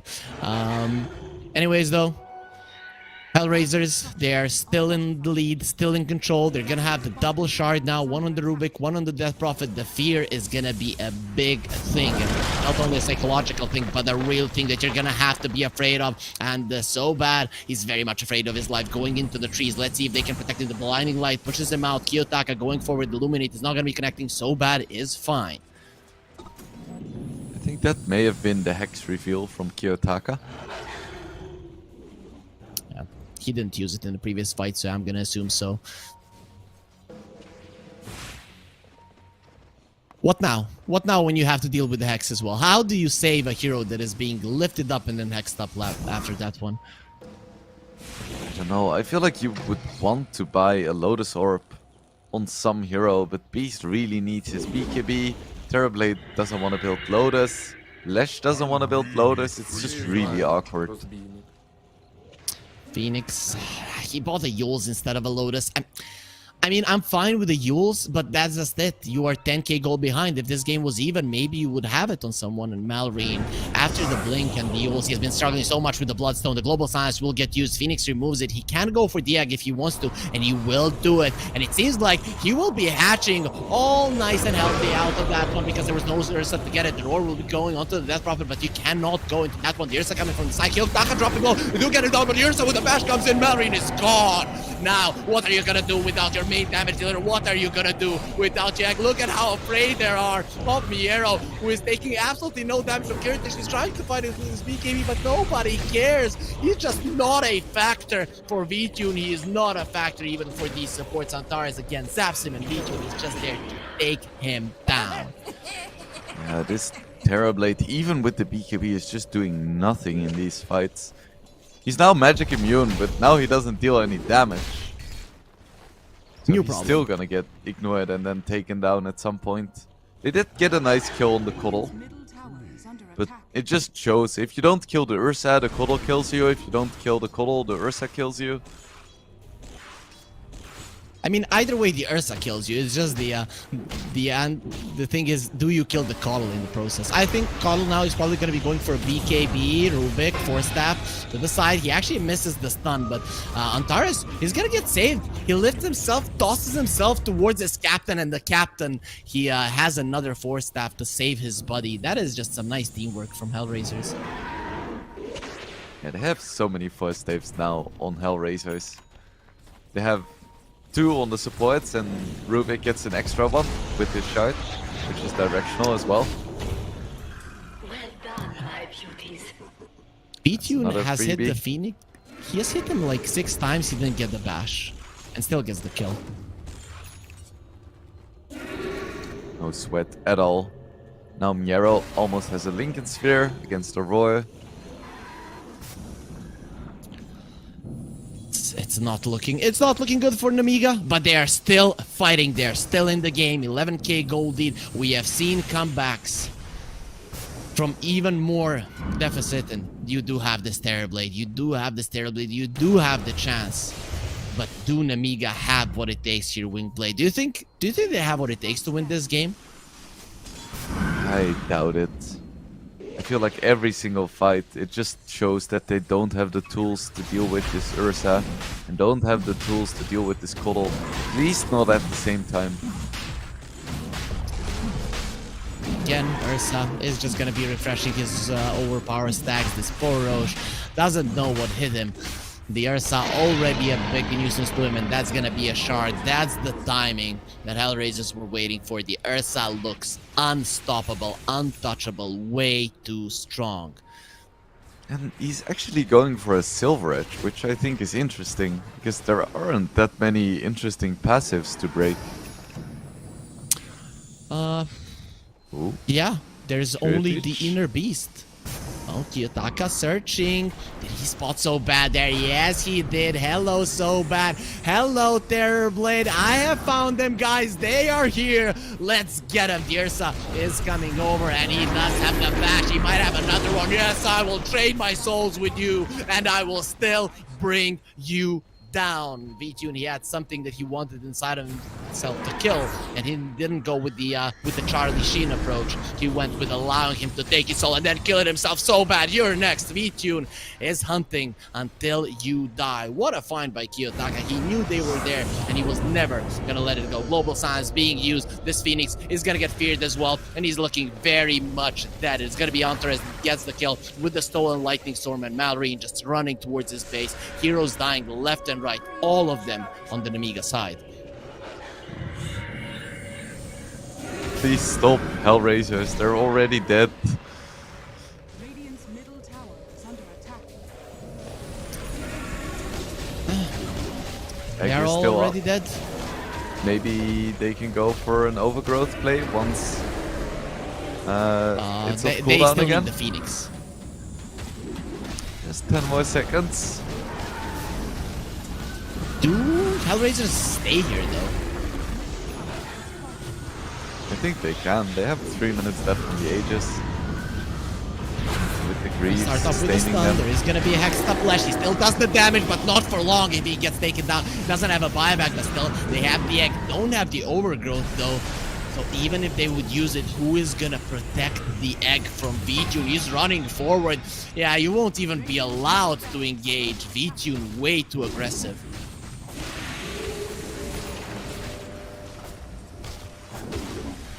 The Racks are gonna fall. There's just so much sustain with the Coddle as well. They're all getting thrown out. Overgrowth, you want to use it? Not gonna be happening because you are dead. Hellscream is looking as his teammate, the only one who can protect his egg. The next generation of Phoenixes is not gonna be here, and the Raxes will fall. That's the last refresh glyph that you could have used, and now you don't have one, possibly until the end of the game, possibly until the end of the whole series if you lose, which is looking very likely for Nemiga. 20k gold lead now, and everyone on Hellraisers is practically full HP except for VTune. And they've been hitting the base for like 2 minutes now. They found Solo, and Solo just baited them because he has so many good friends. Beastmaster has been caught as well, and Ursa, you're not the master of me. That's what VTune is gonna be saying. Vazia though, he still does survive. He knows how to deal with the enraged animals, so he'll get himself away. Just don't get close. Terrorblade was getting quite low there, but Kiyotaka doesn't manage to get the final blow.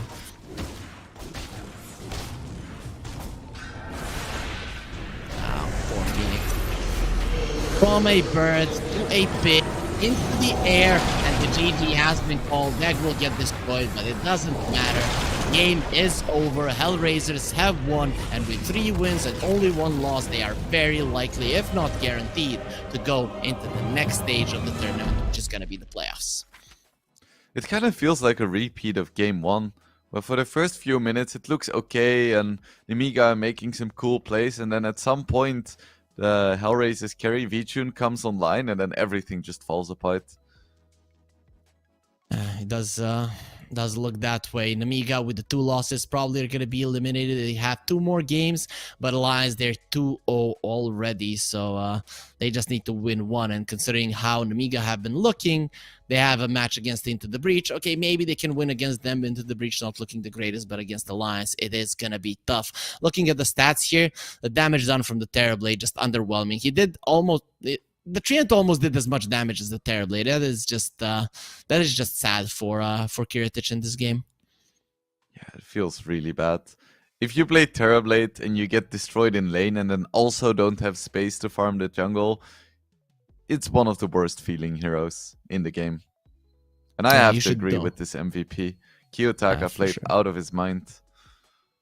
He got the perfect pick though, so let's not take that away, you know. But yeah, he still played an awesome game, really. The only times that he died was when he was surprised by that Lesh blink. After that wasn't really happening. He died in that one team